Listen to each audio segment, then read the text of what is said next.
All right, good day, folks. Thanks for coming to Find the Warmth of Our Sun. I'm Matthew Browngan, your host here at Masson365. You can find us on Spotify, Stitcher, Apple Podcasts, and YouTube. Please hit subscribe and, 5-star review and all that fun stuff. Anyways, this week, I did say I was going to talk about searching for Black Confederates, but I'm pushing that back another week. It's a fascinating book. Definitely suggest reading it. And it covers the complexity of race relations, or really racism, and everything in very, very, very good ways. So full recommendation, go read it. But I'll come back around next time and talk about it. Because this week, or at least the last couple of weeks, I should say. There was the prevalence, and it's been here, and I've noted about it, this idea of the Great Replacement Theory, or white genocide, really, is something that has, over the last really couple months become a mainstream GOP idea, where for a while, even though it's pretty popular within the right wing, it didn't quite hit mainstream the same way that it seems to have really gained traction recently.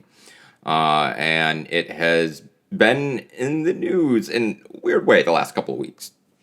So let's talk about this. What is the Great Replacement Theory? Well, it's in essence, in its roots, at its core, a Nazi conspiracy theory. This is where it grew out of.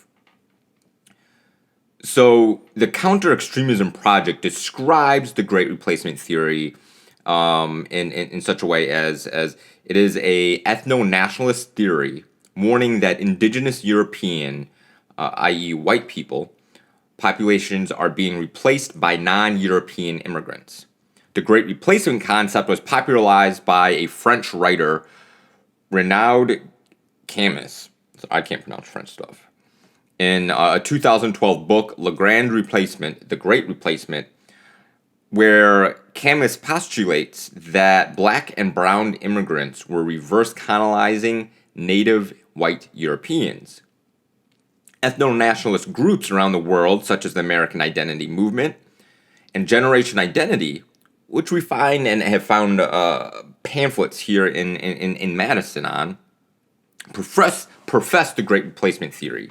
These two specific groups claim to be nonviolent, but others on the far right have used the Great Replacement theory to justify violence. These groups are not nonviolent. For example, Brent Tarleton, who killed 51 people during attacks on 2 mosque churches in New Zealand in March 15, 2019, titled his manifesto after the theory and warned of white genocide. Patrick Krause, who killed 21 people at a Walmart in El Paso, Texas, in August 3rd, 2019, also subscribed to the Great Replacement theory. Violent white nationalists believe they are ensuring the survival of their own race through violence against other ethnicities.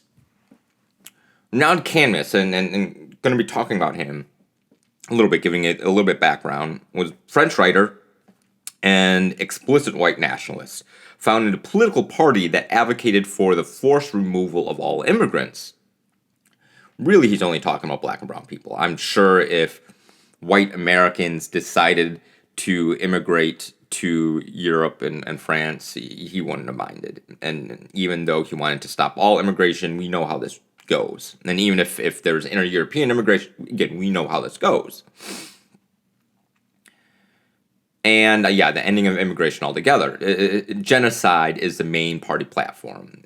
They might claim, and there's these folks, seen folks like Sean Spencer, or whatever the white nationalist name is, and other folks from the early on, what they branded themselves as the alt-right, called for removal of immigrants. They said voluntarily removal, and then the question came, well, what if they didn't voluntarily removed? And we was like, well, then they'll be removed. But they tried to say, well, it won't be violent. Well, forced removal is nothing but violent and is by definition genocide.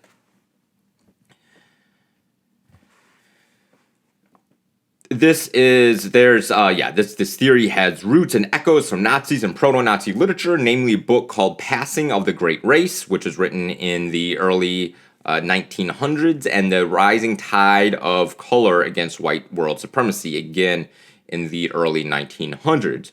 Both warned against the replacement of Nordic and other white races by people who we now call people of color, really the global majority. These ideas and themes seeped into Nazi literature and rhetoric and were very, very quite present within Nazi literature and rhetoric, and of course rooted in anti-Semitic conspiracy theories that Jews were helping orchestrate this replacement. This is very tied closely to something called white genocide, which is a white genocide conspiracy theory, but these things are parallel in a lot of ways, almost indistinguishable, except that the white genocide conspiracy theory originated in the United States, while the Great Replacement theory originated in France, but their roots, their core ideas and central tenets are it's hard to distinguish between those two. There's differences, but it's hard to distinguish. It's also that it's really rooted in the idea of the white genocide theory, that race mixing, immigration, etc. is all seen as a Jewish and socialistic plot to replace their white race with so-called lesser races. Now, if you remember the Charleston race riot a handful of years back, in about 2017, the night before the riot really took off, there were white men marching saying, Jews will not replace us, or also you will not replace us. This has been a slogan of modern white nationalist movements for a while now, and this theory is something that is very effective in hooking right-wing people, even in the mainstream and moderate folks, and feeding to these fears of demographic and cultural change. This is something that is already a rooted idea within the GOP, within the conservative mindset of a lost way of life. It's a direct main line. This conspiracy theory is very attractive among conservative populations, particularly anybody that is again scared of or has fears of a changing demographic and changing cultures. Tucker Carlson has been hinting at it and really talking about white genocide and the Great Replacement theory for a number of years now as well, and has gone full-blown neo-Nazi of late and is fully pushing this theory in name and is done hinting at it. And he really came out the last few weeks, and has been pushing this hard. Laura Ingraham is another personality at Fox News that has been doing this theory, presenting this theory at least going back to 2018. So has been on Fox News for a while, even if a little bit not quite as mainstream. But other right-wing outlets have fully adopted these theories, and it's really one of these things that day by day it's becoming much more a full-on Fox News everyday adaptation of this theory. But it doesn't even stop there. Congressman Matt Gaetz and Texas Lieutenant Governor Dan Patrick have just come out and pushed and endorsed this idea. Representative Scott Perry said during a committee hearing that for many Americans, what seemed to be happening, or what they believe right now is happening, is what appears to them is we're replacing national-born Americans, native-born Americans, to permanently transform the landscape of this very nation. That is the Great Replacement theory. That the Americans, and this is rooted in an idea of what these people talk about, the Americans, it's the same idea when they talk about the true American or real America or working class America. They're talking about white people. The idea of the American, the true American, or even the idea of, again, the American, is something that goes all the way back to the 1700s and the 1800s, where those of Anglo-Saxon descent were considered the American. All right, the American. It's rooted in white ideas, and again, Anglo-Saxon doesn't mean much.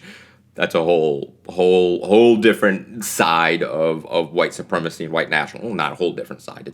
It's rooted in this, but that's a whole episode in of itself. Again, there's been violence on this. Touched on that a little bit. The Anti-Defamation League it goes a little bit deeper into this. such as the Tree of Light synagogue shooting in 2018 by Robert Bowers, killing 11 people. Again, blamed Jews for bringing non-white immigrants and refugees to the United States. There's another one of another synagogue killing in Poway, California. In the letter released, this guy, John Ernest, it killed one and injured three more, but it claimed that Jews were responsible for the genocide of white Europeans. And there's more.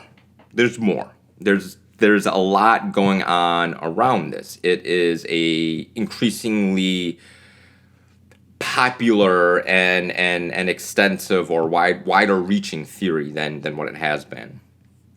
Or organizations such as the Oath Keepers and Proud Boys have adopted this too.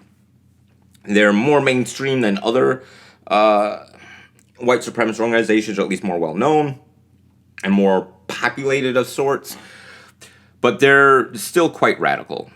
In fact, they are in some ways more dangerous than some of these orgs because of how mainstream they've become.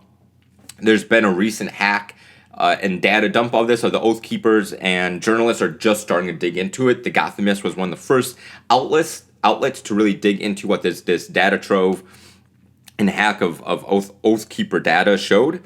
They found that the names of multiple NYPD officers and New York GOP officials appear in the hack cache of the Oath Keepers. Secret membership records, really.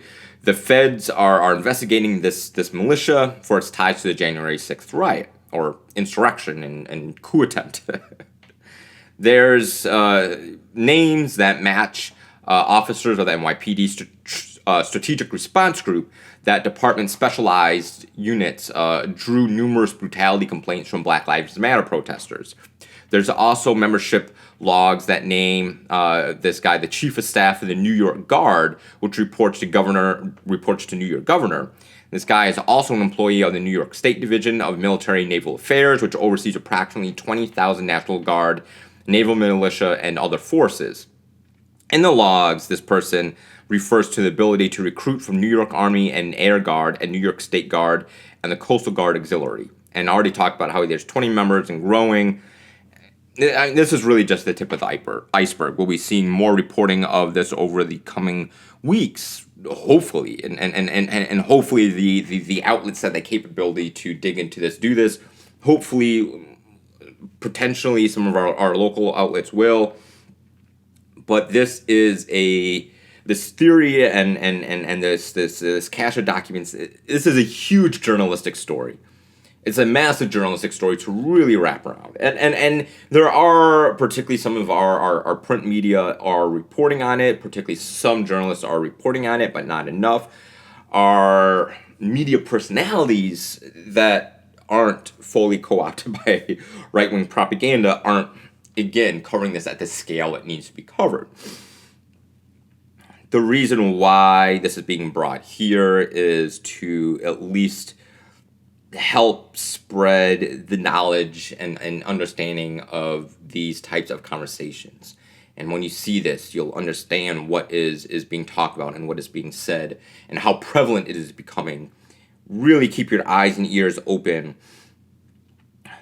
for this type of rhetoric. There's much more layers to it as there's a lot of, they've learned to code it, but it's there. It's very prevalent amongst the GOP and its members, and increasingly so, and it's increasingly dangerous as, again, it is absolutely rooted in genocide and often leads to violence. And lastly, I should add that these folks that already went out and killed people, we cover them as lone wolves, but they're not.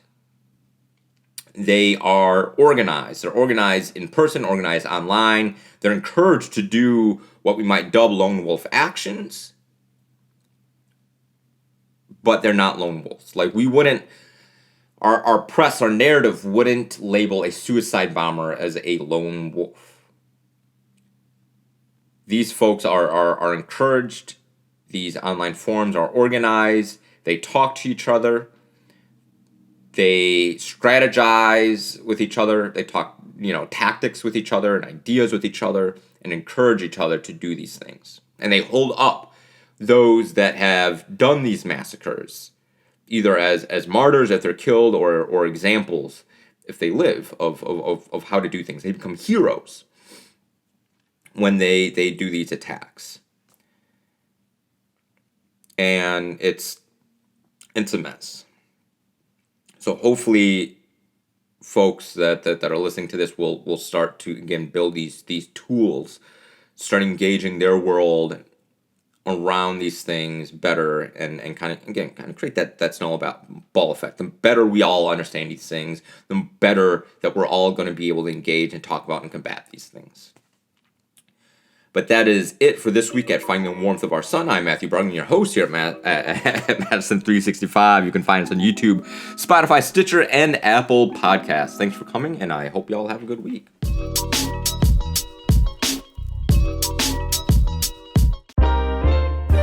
This is 365 Media.